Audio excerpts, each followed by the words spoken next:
mabato at masukal. Ganito ang daan patungo sa Barangay Fianza, isang liblib na lugar sa bayan ng San Nicolas, Pangasinan. Pero hindi ito naging hadlang sa pamahalang panlalawigan ng Pangasinan para marating ang liblib na pamayanan ng mga katutubong iwak. Matapos ang halos ilang oras na biyahe, narating ni Governor Ramon V. Gico III at First Spouses League of Pangasinan Chairperson Ma Antuazon Gico ang barangay kasama ang mga kawani ng Kapitolyo. Ang kanilang misyon, tugunan ang hiling ng mga residente na kanilang ipinahatid noong Pasko. Sa kanilang pagdating, mainit silang sinalubong ng mga taga-Fianza.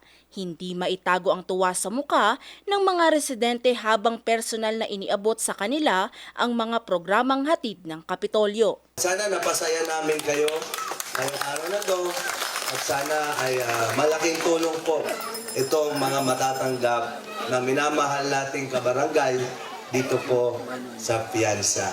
Lahat ng biyayang ito, Apo, ay ibibigay namin dahil mahal na mahal po namin ang Barangay Fianza.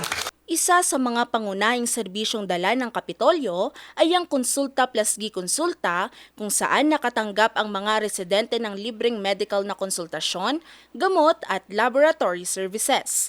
Mayroon ding libreng gupit para sa mga bata at matatanda. Bukod dito, pinasaya rin sila ng iba't ibang handog mula sa pamahalaan. Para sa Iwak Earth Savers Association, ipinagkaloob ang mga farm inputs tulad ng water pump, 24 na rolyo ng hose para sa patubig, 4 na rechargeable knapsack sprayer, isang grass cutter, mga kagamitan sa pagsasaka at mga buto ng gulay at kalamansi. Hindi rin nakalimutan ang Barangay Council na nabiyayaan ng PVC hose, knapsack sprayers, grass cutter at iba pang pangsaka upang higit pang mapaunlad ang kanilang komunidad. Ang programa ay naisakatuparan sa pamamagitan ng Christmas Lighting with a Purpose project ng First Spouses League of Pangasinan at Provincial Government of Pangasinan. Labis naman ang pasasalamat ng mga residente sa kanilang natanggap. In behalf sa Iwak Tribe dito sa Barangay Fianza, bilang namumuno sa kanila, gusto kong ipagbigay ang malaking pagpapasalamat namin kay Governor Ramon Gico sa kanyang mga binibigay na serbisyo. Walang nakarating na ibang governor dito sa Pangasinan, kundi siya lang. Kaya maraming salamat, Governor Monmon, sa inyong pagmamahal sa mga Iwak Tribe dito sa Barangay Fianza. Bago umuwi ang mga katutubo, nagpaabot din ng pamahalaan ng food packs at hygiene kits para sa bawat pamilya.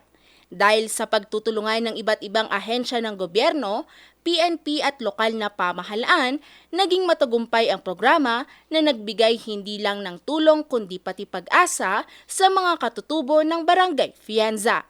Valerie Dismaya, RNG News.